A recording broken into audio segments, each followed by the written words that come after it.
பார்க்குறீங்களா? என்ன வசனம்? 12:26 1 கொரிந்தியர் 12:20. ஆகையால் ஒரு அவயவம் பாடுபட்டால் எல்லா அவயவங்களும் கூட பாடுபடும். இப்போ நம்ம முதல் சொன்னோம், நாமெல்லாம் எப்படி இருக்கிறோம்? ஒன்றாக இருக்கிறோம். ஒரு ஆள் துன்பப்பட்டா, ஒரு ஆள் பாடுபட்டா சபையை என்ன செய்யணும்? துன்பப்படுமா? அப்படிப்பட்ட சுவாபத்தை கர்த்தருடைய ஆவியானவர் கொடுப்பா. ஒரு அவயவம் மகிமைப்பட்டால் எல்லா அவயவங்களும் கூட சந்தோஷப்படும். கவனிங்க, ஒரு ஆள் உயர்த்தப்பட்டா சபை என்ன செய்யணும்? பொறாமல் இருக்கக்கூடாது. ஒரு ஆள் நல்லா எழும்புறாங்க, நல்ல வசதியாக ஆவிக்குரிய லைனில் அல்லது உலகத்து இதில் நல்ல வசதி வாய்ப்புகள் பெற்று அதை என்ன செய்யக்கூடாது? சந்தோஷப்படணும். போராமல் இருக்கக்கூடாது, எரிச்சல் இருக்கக்கூடாது. அவங்க அப்படியா இப்படியா இந்த கதையே இருக்கக்கூடாதுங்க. ஏன்னா ஒன்றாக இருக்கிறோம். இந்த ஒன்றாக இருக்கும் என்ன செய்யுமா? ஒரு அவயவம் மகிமைப்பட்டால் எல்லா அவயவங்களும் கூட சந்தோஷப்படணும்.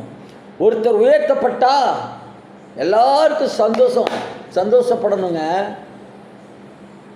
இந்த சுவாபங்கள் எப்படி இருக்கும்னா, யார் இயேசுவின் ஆவியை இதயத்தில் பெற்றிருக்கிறார்களோ அவருடைய இந்த சுவாபம் இருக்கும். ஆவி இல்லாதவர்கள்ட்ட பொறாமை எரிச்சல, ஆமாம் தெரியாதாக்கும். எப்படி தெரியாதாக்கும்? லட்சணம் தெரியாது. ஐயே அதெல்லாம் எப்படி போய் என்னமோ. கர்த்தர் உயர்த்தினா எவனும் தாழ்த்தவே முடியாது. யாரும் தாழ்த்த முடியாதுங்க. அது கண்கூட நீங்கள் பார்க்கலாம், சாட்சியாய் பார்க்கலாம். அதனால் ஒரு அவயவம் மகிமைப்பட்டால் எல்லாரும் சந்தோஷப்படுங்க. சபையார் சந்தோஷப்படுங்க. அதை கேட்ட பலனை கர்த்தர் கொடுப்பார். அல்லேலூயா, அல்லேலூயா. 1 கொரிந்தியர் 3:23 1 கொரிந்தியர் 3:23 நீங்கள் கிறிஸ்துவனுடையவர்கள், கிறிஸ்து தேவனுடையவர். எபேசியர் 3:3 அல்லேலூயா. அது என்னவெனில், புறஜாதிகள் சுவிசேஷத்தினால் உடன் சுதந்திரமாய் ஒரே சரீரத்துக்குள்ளானவர்களுமாய் கிறிஸ்துவுக்குள் அவர் பண்ணின வாக்குத்தத்துக்கு உடன் பங்காளிகளுமாய் இருக்கிறார்கள் என்கிற இந்த ரகசியம் அவர் எனக்கு வெளிப்படுத்தி அறிவித்தார். நான் முடிக்க போகிறேன்.